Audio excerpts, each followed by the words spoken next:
On behalf of myself and my fellow Rotary Coordinator Adrian Roach and Rotary Membership Officer Barbara Misford, I'd like to thank you for joining our webinar this evening. 5 projects that clubs can do while in isolation. So many great things are happening in clubs. Many have mastered the art of online meetings and the bravest of adding guest speakers or pre-recorded videos to brighten up their meetings. This is great news as many clubs are showing they can truly be flexible through these difficult times. Equally, and perhaps more importantly, we're excited to see how innovative clubs can be in going that step further during lockdown, doing projects or fundraisers that continue to engage members with the local community. Importantly, these are a safe way to involve members with the added benefit of promoting Rotary while doing community service. What a great time to try something different. And tonight we have a sample of 5 great such projects. There are many more, and we'd be happy to learn of your successes to promote another webinar or put in our regional membership newsletter, Rotary on the Move. So our panellists are ready with questions and answers, the link at the bottom of your screen, and Adrian and Barbara will put together a selection of these to our panel after their short presentation. So let's get started. May I introduce Jasmin, President-elect of the Rotary Club of Southbank. Hi, Jasmin. Hi, Tim. Hi, everyone. Thank you very much for this opportunity today to talk to you about our project, what we've done during COVID. So our project during COVID was the face mask making project. And how this has come about was that there was a discussion in our club that we had regarding the shortage of face masks globally. And the measures some nations had taken to basically adopt universal face mask wearing to help reduce the spread of COVID, and there was positive results, and the Czech Republic were one of those early adopters. We then thought about how we're quite fortunate that we could self-isolate without coming into contact with people often, perhaps just at the grocery store or when we really had to be out and about. We thought about others who are less fortunate, such as people who are homeless, living in crisis accommodation and shelters, and thought that they're actually probably more likely to be in close proximity to people more often, and therefore at higher risk of contracting COVID. So we basically identified a need and then reached out to some support services out there and partnered with Launch Housing as our donation partner. And after conducting our due diligence, looking at safety and effectiveness of cloth and face masks, we came up with the idea of making cloth face masks, after of course doing research again as to the best materials to use. And we went about that and had someone come to our club who's a professional tailor who makes face masks professionally, as part of something she's basically realigned her business to help solve a need right now. Usually it was making ties and bow ties for weddings. So we're very fortunate we had Zara Lim from Edward Kwan come and deliver a webinar on how to make a face mask, and taught some basic sewing skills as well, as these face masks are just face masks that can be made with needle and thread effectively, and the material, you don't need a sewing machine. So the reason in particular we were really keen to help out in this space is that we're of the view that yes, these are not medical grade face masks, but we're of the view that there's 3 main positives of wearing a face mask.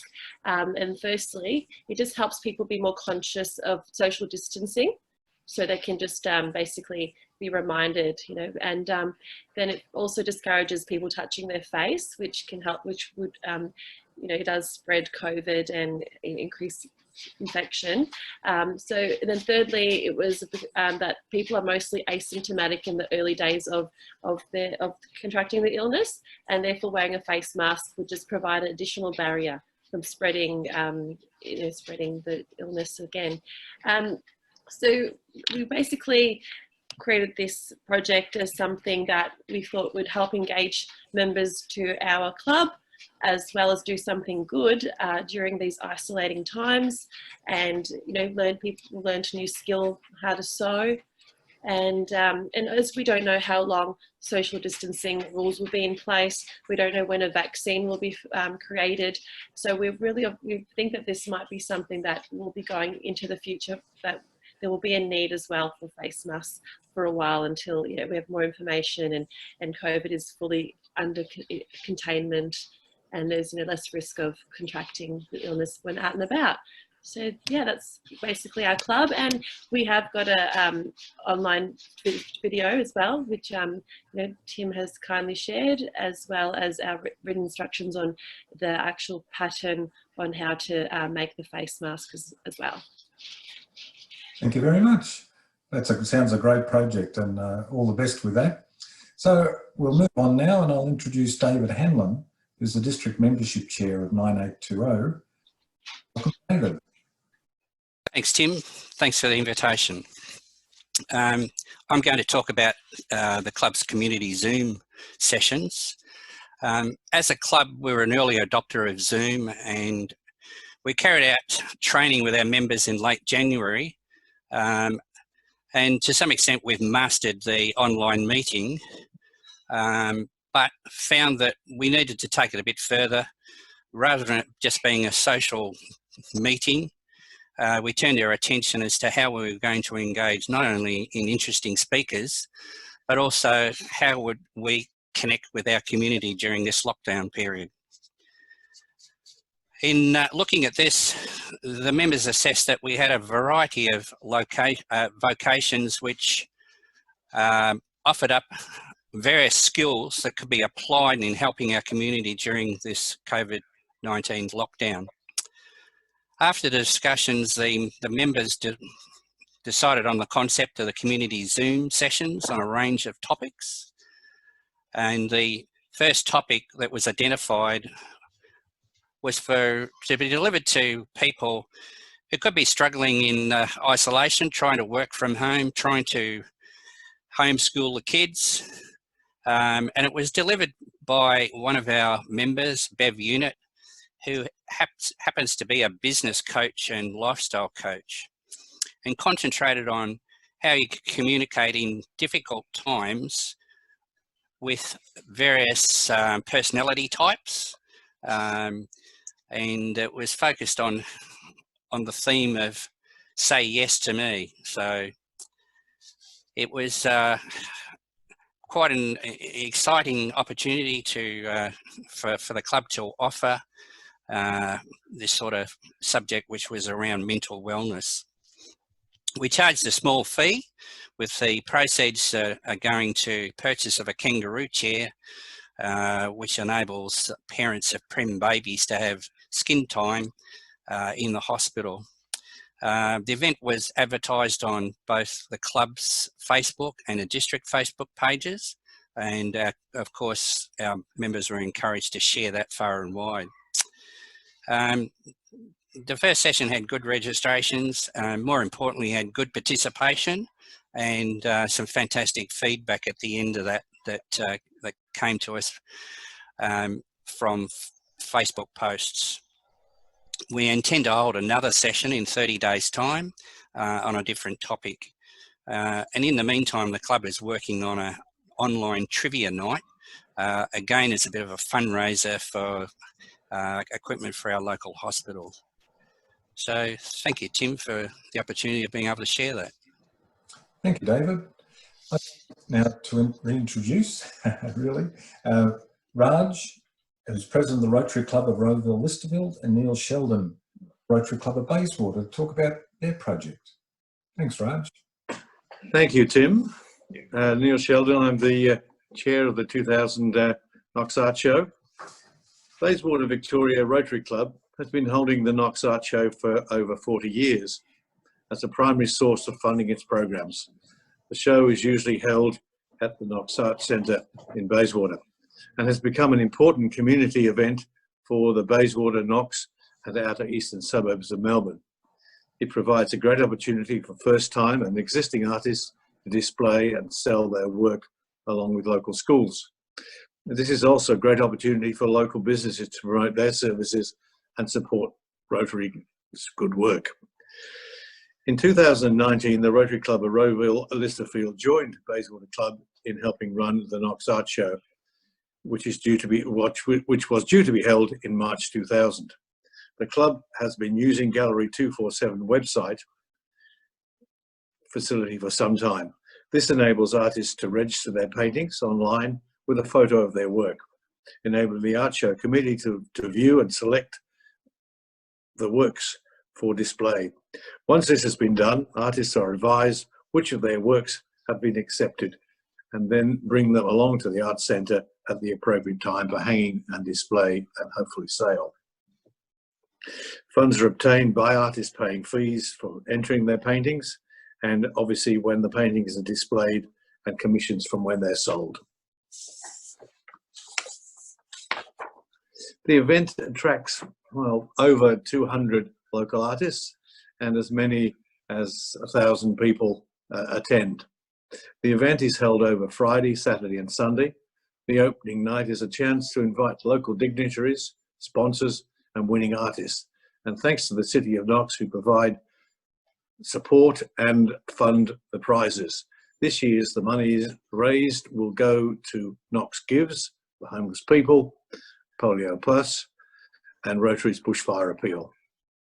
An event like this requires plenty of publicity, and this gives both clubs plenty of exposure and a chance for people to see Rotary in the community helping and being part of that. In February, it was clear that the lockdown due to the pandemic was going to mean having to cancel the show. However, one of our art show committee, Barry, in conjunction with Gallery 247, enabled us to hold a virtual online art show with the ability of also selling online paintings. So thanks to some innovative thinking, the show could go on. Over to you, Rajeev. This year, before the art show became virtual, participating artists, including schools, had already done online submission of their artwork in digital format. And sponsors, including Knox Council, had already committed. This was about a 3-month process. We already had the online component on Gallery 24/7. This is used mainly by artists. Gallery 24/7 was selected because it's a go-to website for displaying artworks, hence famous with art patrons. The art show is usually held in March. However, in February this year, we realized that due to COVID-19 lockdown, a physical art show was going to be difficult. As matter progressed, we came up with the idea of running virtual art show instead of either postponing or canceling the event. As we started to investigate, we found out that Gallery 24/7 already conducts virtual art shows. So we used the Gallery 24/7 developers to make our show happen. We had already set up promotion material for advertising display boards and information on our website that needed to be amended. We put stickers on top of advertising boards to inform public that the show is now virtual only. And we gave the website address. We updated the website. We also advised artists and sponsors of the change. The huge majority of artists were pleased that art show wasn't cancelled, and our sponsors continue to support us. And here are the results. We had over 300 artists participate and 15 sponsors. We tracked more than 5,000 site visits, which is more than 5 times than last year. $2,000 of sale. We gave away 5,000 worth of prizes just as planned. By having a virtual art show, we saw a number of additional benefits for both artists and sponsors. Artists and sponsors will continue to get exposure for the next 12 months. Virtual art show went on for 2 weeks as compared to 2 days in Art Gallery last year, giving our sponsors and artists more exposure. We still earned 2/3 of the profits compared to last year. We had only a week to transition the show to online, so the event promotion was limited, and some crowd attracting activities like demonstrations had to be cancelled because we were not prepared to incorporate it in this short preparation period. We can do so much better next time. We are still able to donate money to our pre-selected charities, Polio Plus, Bushfire Relief, and Knox Gives for Homeless. With a success like this, we are now contemplating to have both formats for next year, and hopefully we will attract better crowds in both events. The current situation did put us out of our comfort zone, but I'm glad our team thought creatively and moved forward. We feel we have continued to connect with our local community and participating artists, support them, and promote Rotary. We now have a better event with a stronger reach in the market for next year, and we are excited about that. We found an opportunity in adversity. We rediscovered the motto, when life throws lemons at you, make lemonade. Thank you.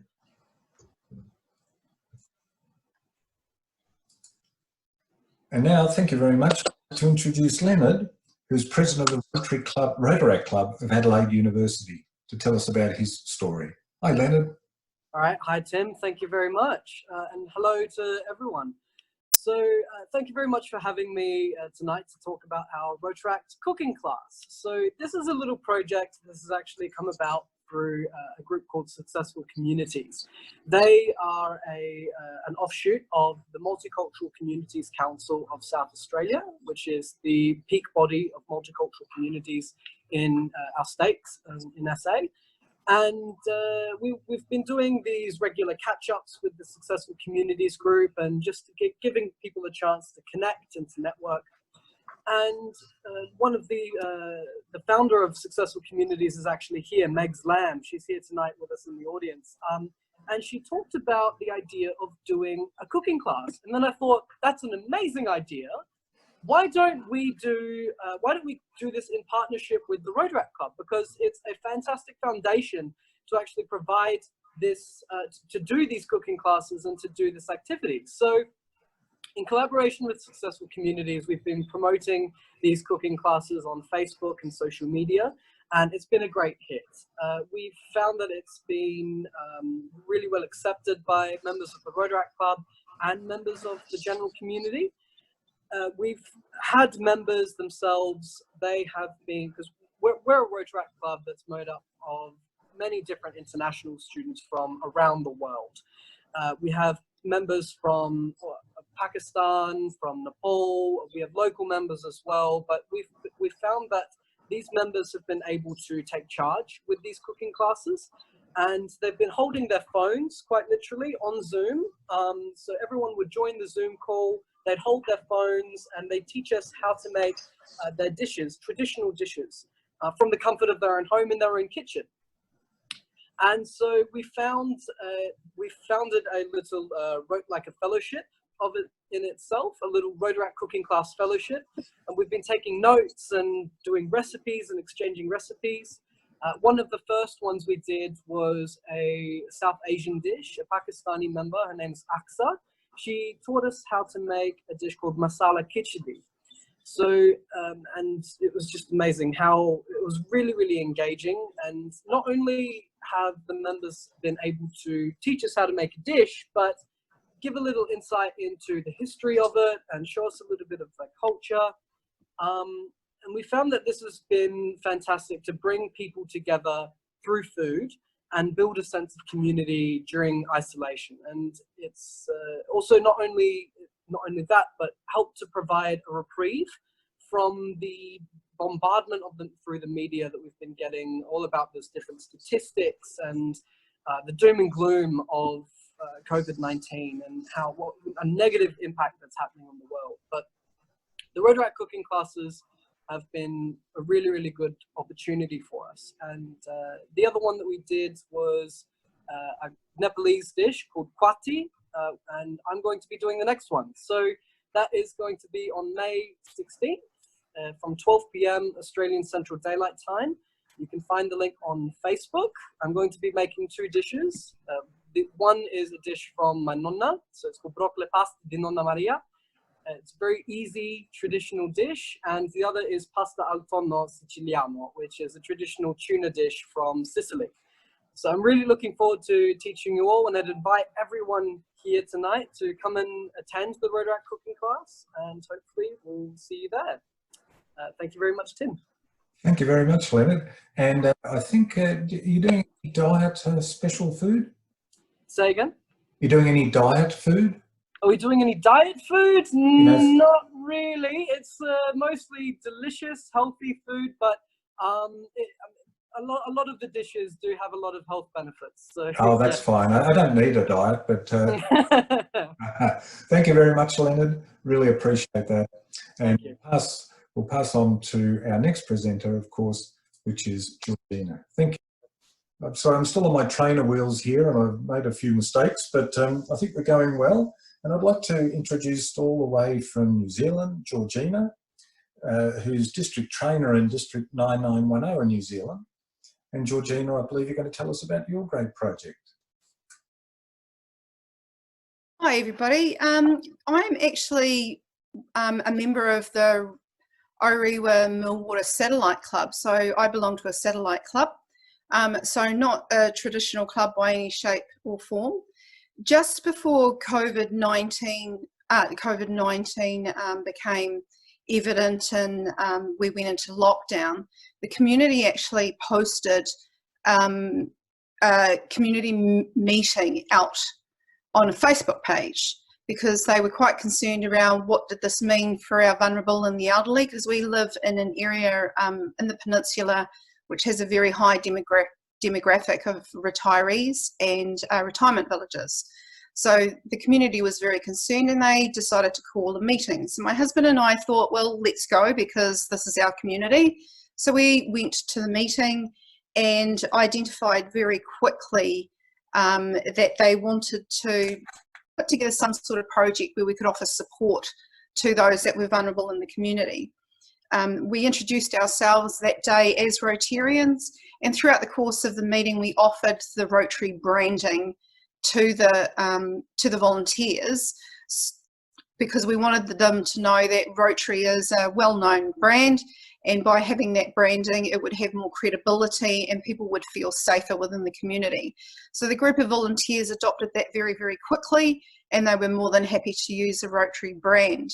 I offered to be the point of contact after discussion and us deciding what we were going to do, and that was offer support services with groceries and running errands, picking up prescriptions, that type of thing. Throughout the course of the meeting we developed a flyer that could be published. Volunteers had the flyer printed and we created a messenger group with the volunteers that were there.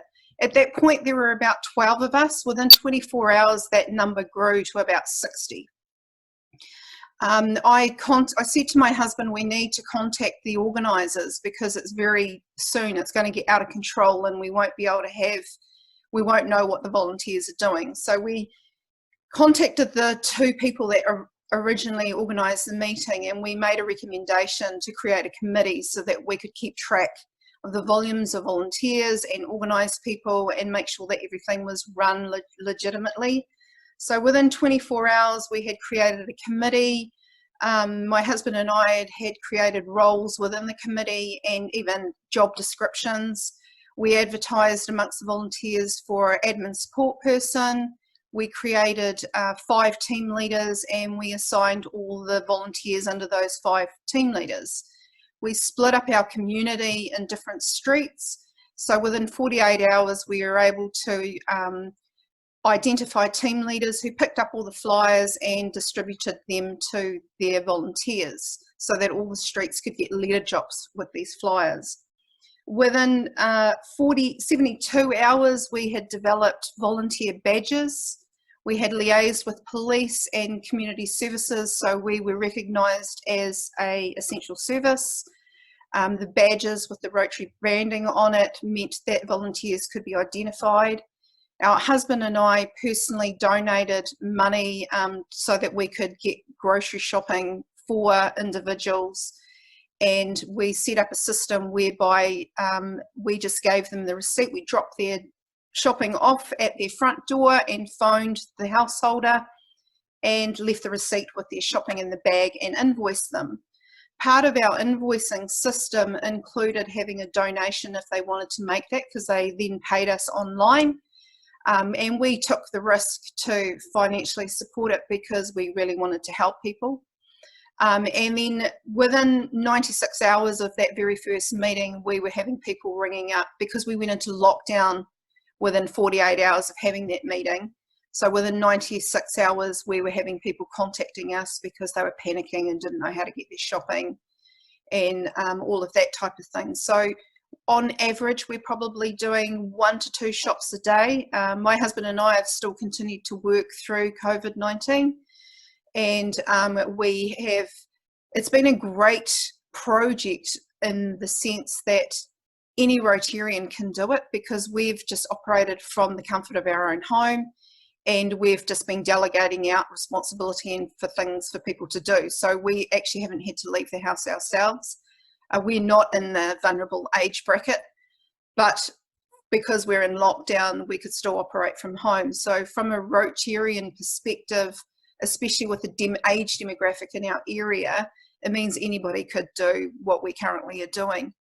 To date, we have been supporting the local health board. So anybody that's in hospital that gets released that needs support, they get referred to us so that we can continue to help them. We've got emergency response teams for families that can't afford to buy grocery shopping, so there's the opportunity to refer them there. We've linked people with the Blind Foundation so that they can continue to get support. And what it has done is it's created an opportunity for us to look at opening another satellite club with the volunteers that we have. To date, we have received donations of $2,100 that have been donated to Rotary. And so we are looking, after speaking to our Rotary Club that we belong to, we're going to give that money back to the volunteers so that we can create another project after lockdown, where we can then look at getting more Rotarians on board from a membership perspective. So to date, it's been very successful. We've received so many phone calls of just people showing appreciation and giving their thanks for the support they've received. And it's been really humbling. There's so many grateful people out there. The community spirit here has been incredible. And it has been a very, very humbling experience to be in a situation where we've pulled together a whole group of complete strangers and made something really amazing happen out in our community. So it's been a privilege to be a Rotarian and to be able to have introduced ourselves to be able to use the Rotary brand. So it's been very exciting. Was that my 7 minutes? You're pretty on time. Well done, Georgina. What a great project. You do have a lot of trouble with lawn at your place though, don't you? Look, I think we might now go, and thank you very much to our panellists, and you've certainly talked within the time limits, and we've now got a good amount of time for some questions. We've got a number of questions. I'm going to throw over now to Adrian and Barbara to coordinate the question and answer session, if you would please. Thank you. Thank you, Tim, and what a great bunch of speakers. That was very interesting. I was sitting on the edge of my seat hearing some of the details of those projects. We've got quite a few good questions here too. The first one is from Colleen, who comes from the Rotary Club of London in England, and she'd like to know from Jasmin what information is given with the face mask project, given that they do not need medical standards. Hi there, great question. So basically we've informed that to Launch Housing, who in St Kilda, who do deal with lots of walk-ins and people off the street. And there is, when we are actually going to send them the first batch, which we're yet to do, it should be done sometime this week, there is, I've actually got a legal background, so I'm a lawyer by profession and definitely very aware of liability issues, and hence there is some written information advising they're not medical grade. and just listing the 3 benefits that of wearing a cloth face mask, in that it discourages touching of the face, can encourage others to be more mindful of social distancing and keeping, you know, a safe distance from each other. And so yes, we've just noted that as a disclaimer effectively. Thanks for that, Jasmin. Now, another question here from Claire was, where are the masks being distributed to? Being distributed to members or just general public?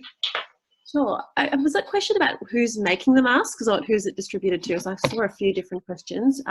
This one's about where are the masks being okay.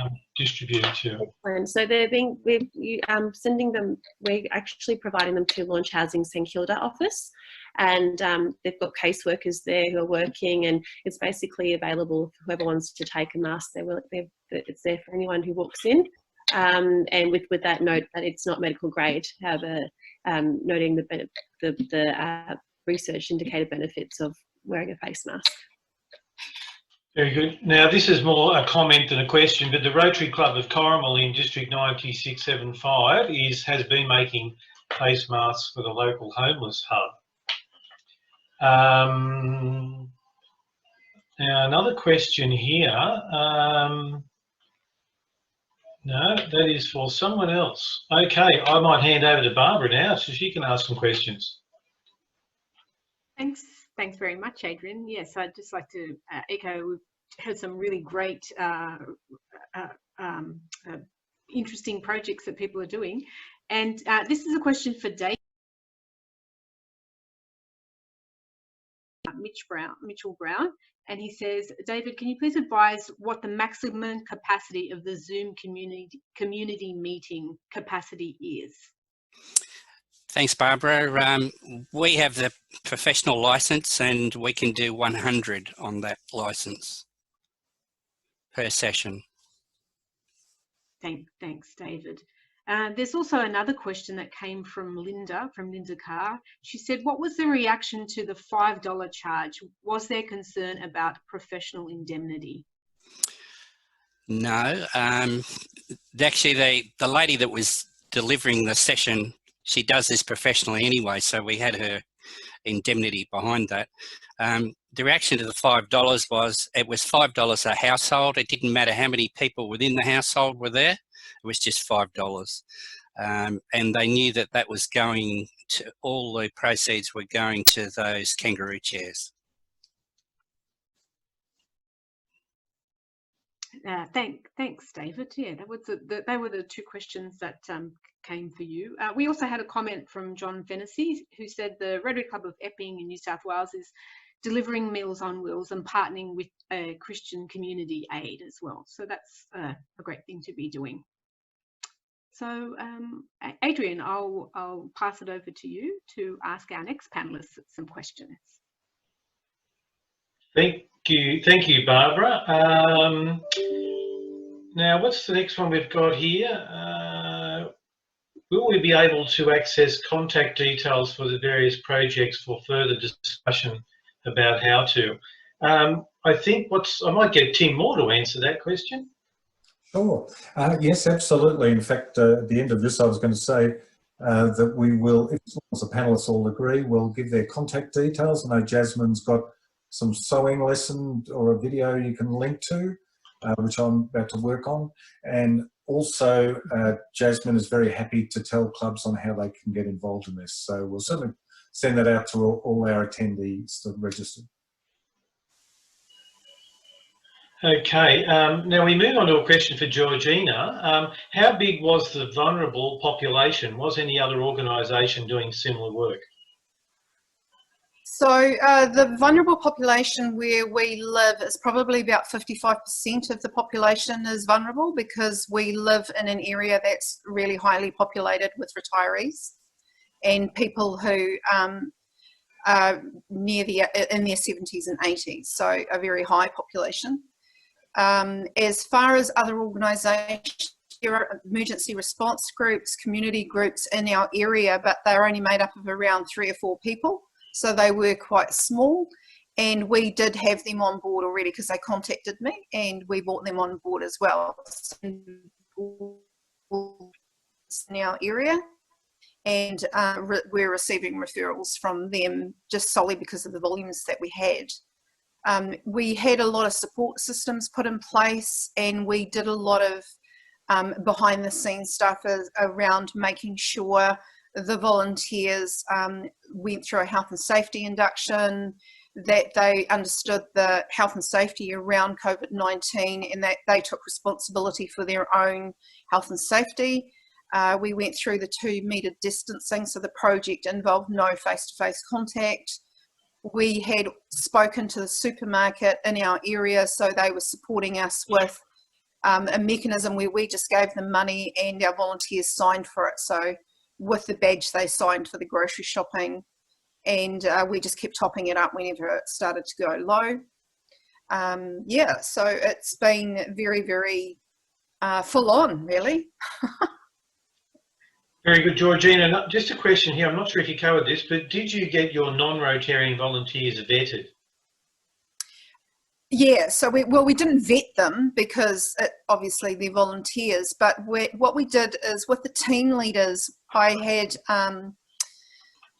somebody who was looking after our team leaders. So we had 5 team leaders, and this person is a counsellor, and by profession they had the capability required to be able to mentor the team leaders and provide them any support and advice and guidance that they needed. And any information that needed to go to the volunteers were filtered down through them. So we have a real, like a hierarchy of controls, so that everybody is doing everything in a consistent manner and following the processes and methodologies that we put in place to do the shopping run. Very good. Now there's a question here about the name of the club that was running this project. And I think we had it here. I can't remember. What was the name of the club again, Georgina? Well, what we did is we actually did not promote our club. We promoted Rotarians. We promoted Rotary because there are 3 clubs in our district, in our area, and we didn't want to single out any club in particular. We wanted Rotary to be known, and we wanted the branding to be out there, not a club. So we promoted all Rotarians and all Rotary clubs. So, but we are the Orewa Millwater Satellite Club. Very good. Were there other groups that your volunteers could have joined? Oh, I'm sure, but I haven't seen anything advertised in our community because we're it. This is from Dr. Daryl Morgan. Georgina, have you considered establishing a Rotary Community Corps to help organise the volunteer effort? No, I hadn't considered that. No, probably because what we've got in place is working very effectively, so we don't need any other assistance or support at this stage. Okay. Thank you. Over to you, Barbara. Thanks very much, Adrian. We did have some questions for Lenard, and I know that Lenard has answered it in the Q&A panel, but I just thought perhaps that we could read them out just so to let other people know who haven't seen them. So just looking for the messages to Lenard.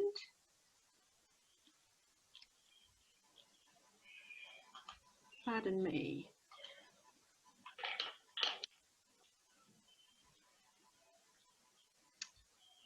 Pardon me. David Egan said, Lenard, I am hungry. Do you deliver? That was a quite good one. Not yet. We're working on it, but perhaps that might be eligible for a district grant, so you never know.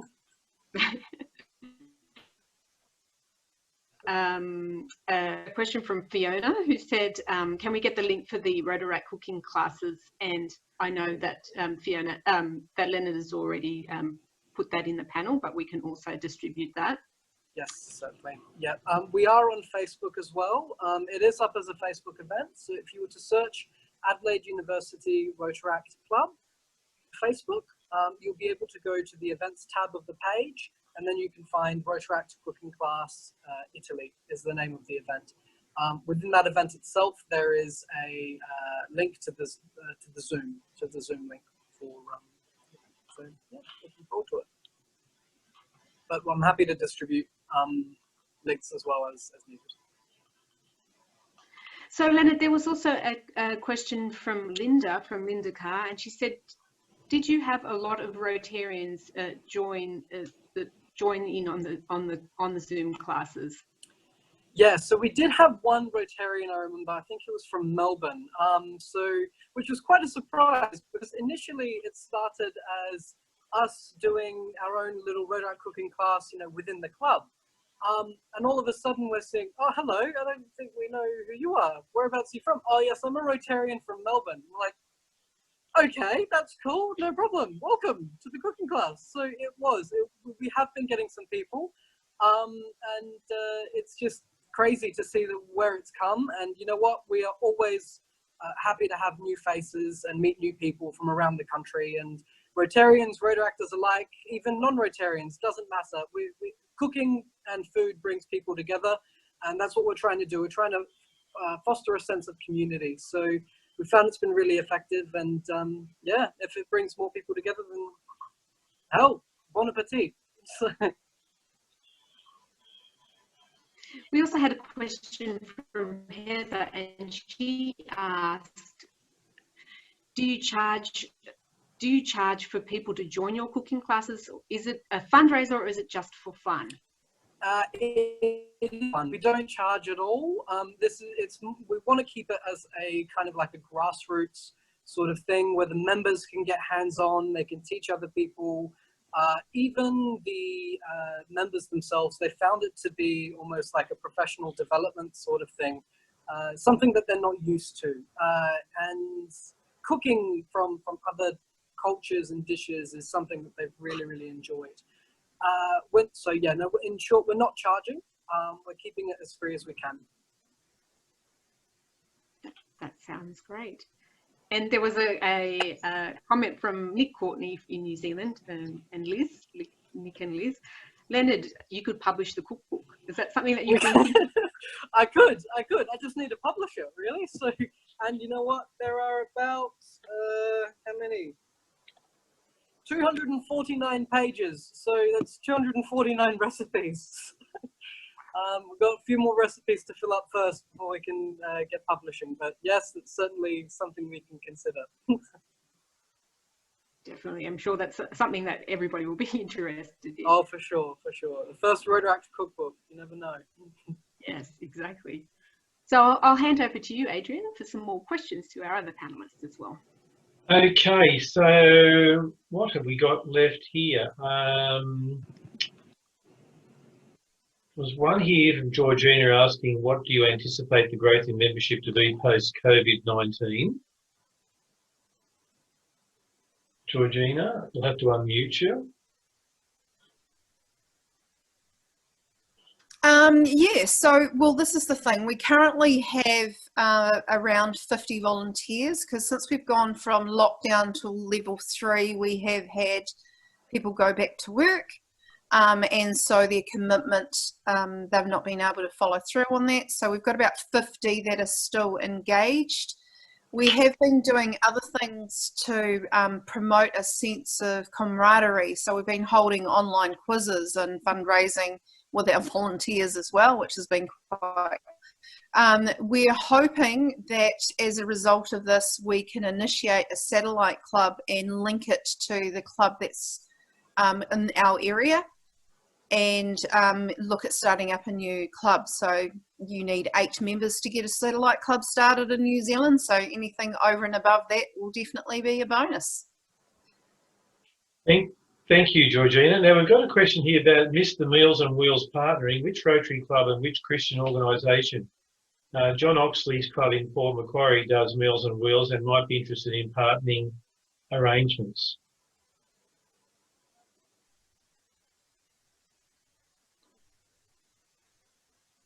Who was speaking about the Meals on Wheels? Nobody? Not sure. Okay, well, no one was with their hand up. We'll go to the next one. Okay, so there's one here from Barbara Ward saying the Knox Art Show is amazing. I've been thinking about doing this to raise funds for our Rotary of Sydney Centenary.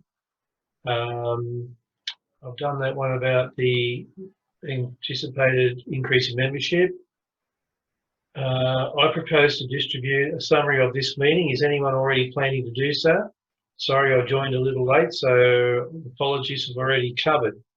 And I think, Tim, you're recording this, is that right? Yes, we are. I'm a little bit embarrassed to say Barbara had to remind me, even though I had it written on my sheet. So I think we missed out the first 10 minutes. So we might have to do that bit again. But yes, there will be a recording, but no, we're not taking notes. Okay, thank you very much. We had a couple of questions for about the Knox Art Show as well. If Rajeev would like to answer, or Neill. And the first one that we had was, roughly how much did the Knox Virtual Art Show raise compared to previous years? I'll leave Rajeev to answer that one. Yeah, we raised 2/3 compared to last year. So this is after we gave away $5,000 as prizes. So we're pretty pleased with the effort, considering we had barely a week to transition and all that. And if we had known this is what we are going to do, like we know now for next year, I'm very optimistic it will be a solid result. Excellent. Thank you, Rajeev. There was a question from Jenny Mitchell, who said, what is the name of the site used for the art show? She couldn't quite catch it. It's Gallery 247. Very simple. So if you Google Gallery 247, you will find it. Excellent. Thank you, Neill. Barbara, just that question on Meals on Wheels, that was the Rotary Club of Epping was talking about that, and they were partnering with the Christian Community Aid at Eastwood. And John Fennessy was talking about that. Mm-hmm. Thanks. That sounds like a great partnership, Adrian. Virginia Bilson made a comment with regards to the art show. She said that the Rotary Club of Essendon and Keilor East have done a virtual art show, and they sold 27 pieces of work and raised close to $12,000 this year, which was amazing. So congratulations to the Rotary Club of Essendon and Keilor East. Excellent. Do we have any other questions for Rajeev and for Neill? Just checking to see.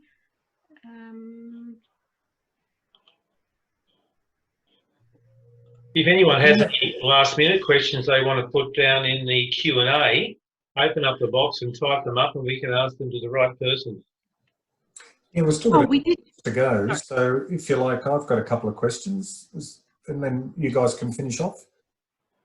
Sorry, I was just going to say there was one question, another question from Rajeev, which came again from Virginia, who said, "Have you budgeted for a drop in takings with the art show?"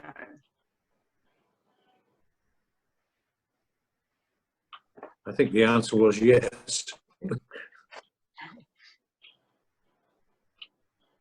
Yes. Okay. Thank you.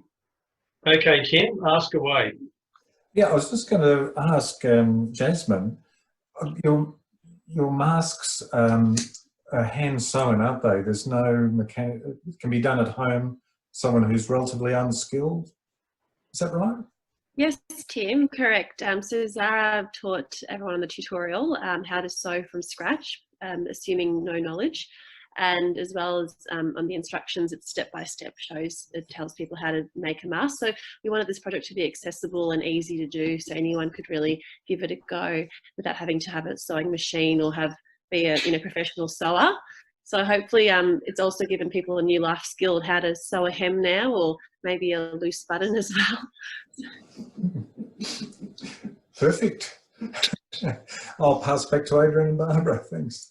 Okay, I've just got one here from David Hume. He's got, can you ask Jasmin about teaming with Days for Girls? So you familiar with Days for Girls projects, Jasmin? I believe we've had some exposure to Days for Girls through a district seminar not too long ago.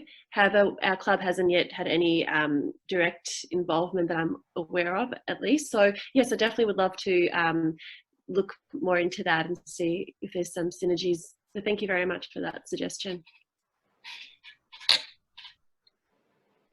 Thank you. We've got a question for David Hanlon.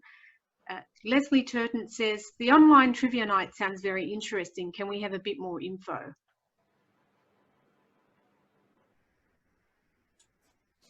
Can you hear me now?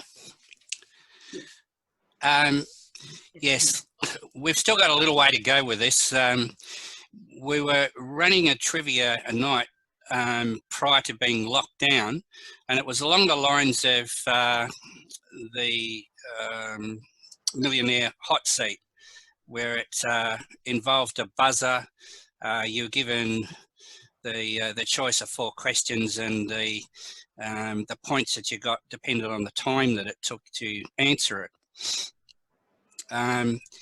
Now that we're in lockdown, we've been talking to them about incorporating that into Zoom, and we're still to do some trialling of that. They think that they can do it, but it hasn't been done to date.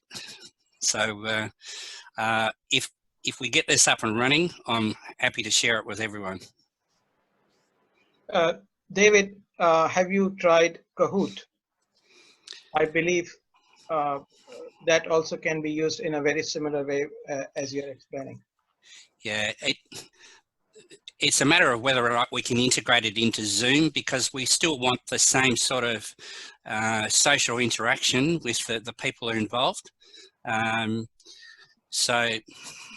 Yeah, we just tried it last week in our Zoom meeting, and yeah, it was quite easy. Okay, all right. If you can send me some details, that'd be great. Sure. We actually had a comment. Could I talk to that, Tim? Sorry. We've run Kahoots as well through Zoom.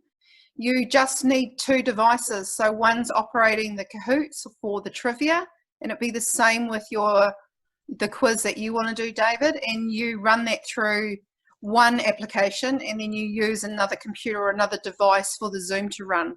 So you can run them simultaneously. So we've done it a couple of times, and you can have so many people attend, and it's a really incredible way to make money. Yeah. All right. I'll investigate that further. Yeah. I love it when the panellists are asking each other questions too. That's the interaction, and Lenard was busting to answer that too about Kahoots. Look, I think we might draw it to a close, if that's all right with everyone. It's been a good hour. I really appreciate the effort the presenters have put in.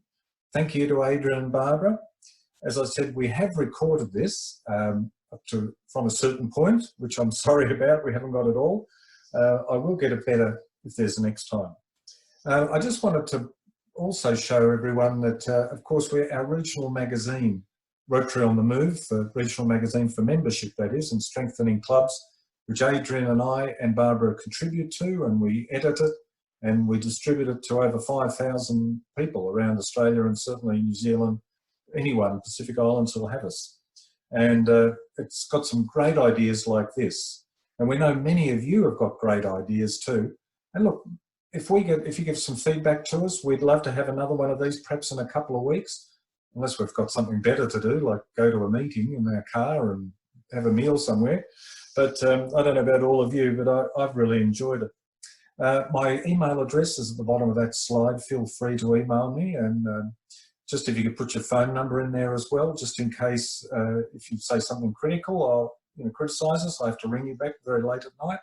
But otherwise, we've had a great time. I thank you all. Thank you to David, to Jasmin, to Neill, to Raj, to Georgina, Lenard, and of course Barbara and Adrian. With no more to do, we'll remember to stop the record of this, and thank everyone very much, and we'll hopefully see you again. Thank you. Thank you. Good night. Thanks, everyone. Thank you. Thank you. Thanks, Tim.